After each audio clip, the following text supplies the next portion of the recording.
Hello everyone, this is the Mgtow Cowboy. Greetings and salutations. I got another one for you. So tonight I want to mirror a video from a content creator called Gentleman Knight. Gentleman Knight was a content creator. He's probably got, I don't know, somewhere between 30 and 50 videos on his channel, although I haven't seen him make anything new in probably over a year. I've seen most of his videos, and this is my favorite video by him. This video, I'm probably going to make two parts. I'm going to make a commentary. So this is like the 21-minute video of his. I'm going to chop my commentary of what he says into two videos. And yeah, it's just a little pre-warning. It's some of it's going to be pretty obscene. I mean, he's going to be talking about like, I don't know, violence and you know, the female dual mating strategy, and hybristophilia, and a lot, you know, what you could call the darker side to female nature. But I have found all of this to be true in my life. So, and I like his style of presentation. So, and if you like his video, maybe go check him out. You know, if enough people go over there and bother him, maybe he'll make another video. I think he was a promising content creator. So, all right, here we go. Again, this is The Truth About Your Single Mother by Gentleman Knight. Condoning, you know, abusing women or anything like that, but I'm just telling you the mindset of a lot of these men who abuse women. They just don't understand the true nature of women, and that's why they're getting so worked up and getting so mad like that, you know. So yeah, let me go ahead and get into some more some stuff about, you know, single mothers and the truth about single mothers. And I'm going to go ahead and first start out by talking about how a lot of these young men got here in the first place, like, you know, who their father was, you know, and basically you have, you know, the top 20% of men, they have standards and they stick to their standards. And most women, the majority of women, they all go after the top 20% of men, and they can't get those men, right? And then you got these other men who are like smack dab in the middle. So you got like another, like, you got another 20% who are at the bottom who are just like, they're pretty much off, you know, nobody wants to talk to them, they're disabled or something like that, so they don't count. And then you got another 60% of men who are in the middle. But some of the women who are pretty, the pretty women who could have gotten some of those top 20% men, they don't want to settle for the 60% men. And the reason why is because the 60% men treat them like an equal, and they want all this stuff from them. They want them to pay half the bills.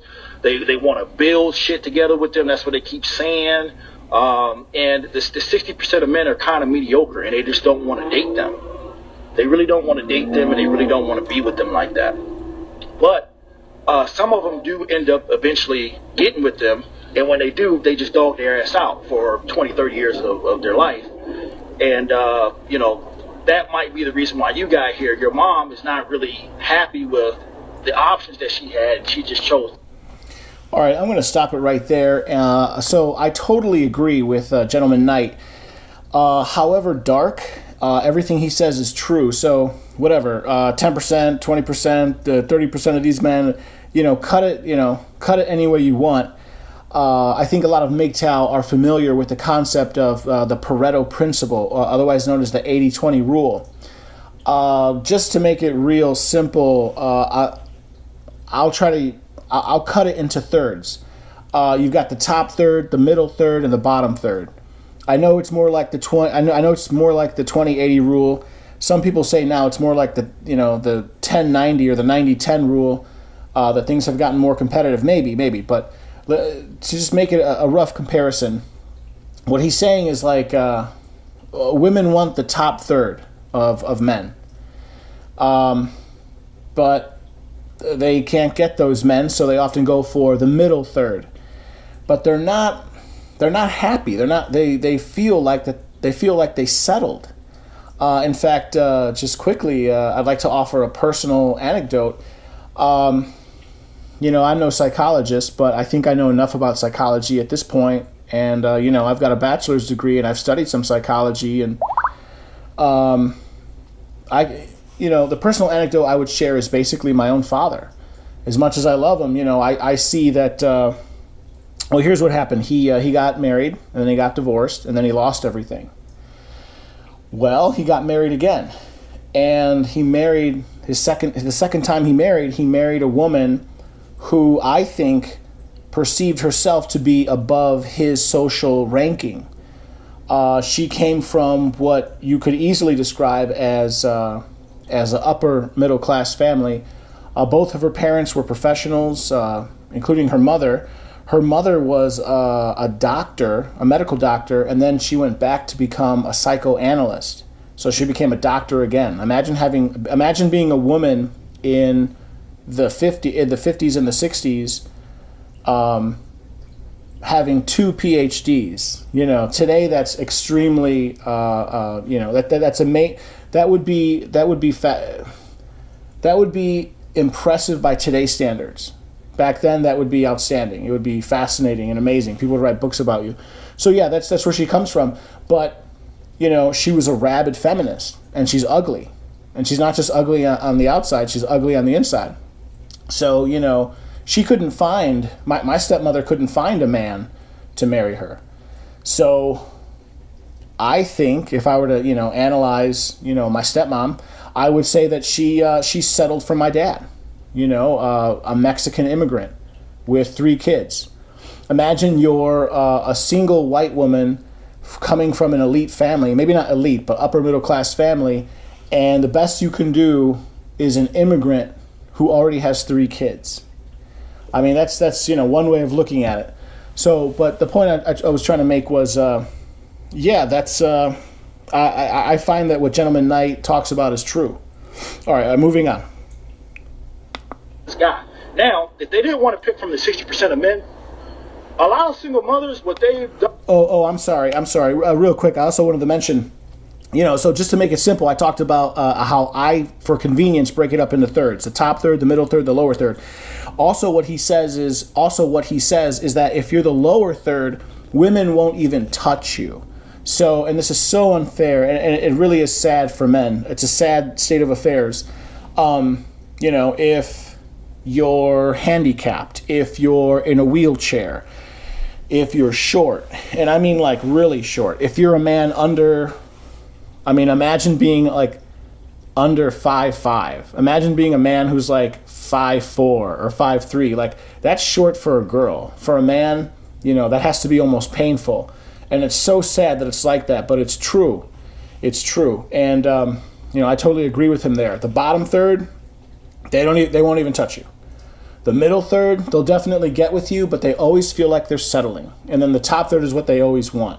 So, and he basically says, and I agree with him, it's the top third of guys that are allowed to have standards. And all the guys in the middle, which is most of us, it's me. I mean, I honestly wish I was like at least 2 or 3 inches taller. I'm 5'10". And you know what? Another quick little anecdote. I'm 5'10", and I purposely wear a cowboy hat and boots.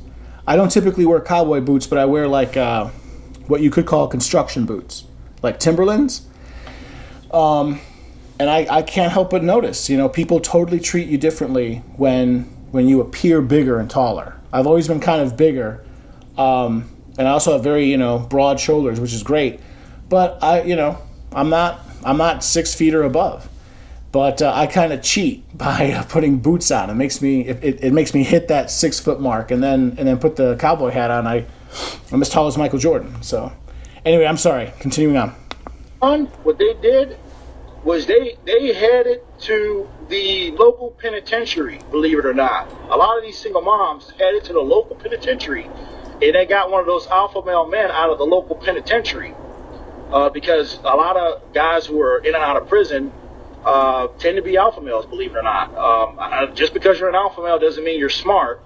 Alpha males do a lot of dumb shit as well, and they get in trouble. So a lot of these women, because they don't want to date the 60% of men, they rather get a guy who has good genes, and they'll get them a jailbird, a guy that's right out of prison, to have a kid with. So that's first and foremost the truth about your single mom and how you got here. Your single mom went to the local penitentiary and hooked up with a jailbird. So she could have a kid, because she didn't want to have a kid with a dude that just was working and just trying to make his way out here in the world. She wanted to experience that top 20%. She wanted that alpha dick, you know what I mean? So that's one of the reasons why you got here and why your childhood is so fucked up. Okay, for this, for part one, I'm going to leave it right there. But yeah, notice how he talks about, in this case, it's hypergamy. Women will even accept men who have spent time incarcerated. Why? Because the man has alpha characteristics, right? Big, strong, tall dudes. Women totally like that. Also, it's worth mentioning the concept of hybristophilia. A lot of men are in jail because they've acted out. They've demonstrated extreme acts of violence. And that's another truth I have found to be true. All right, here comes part two.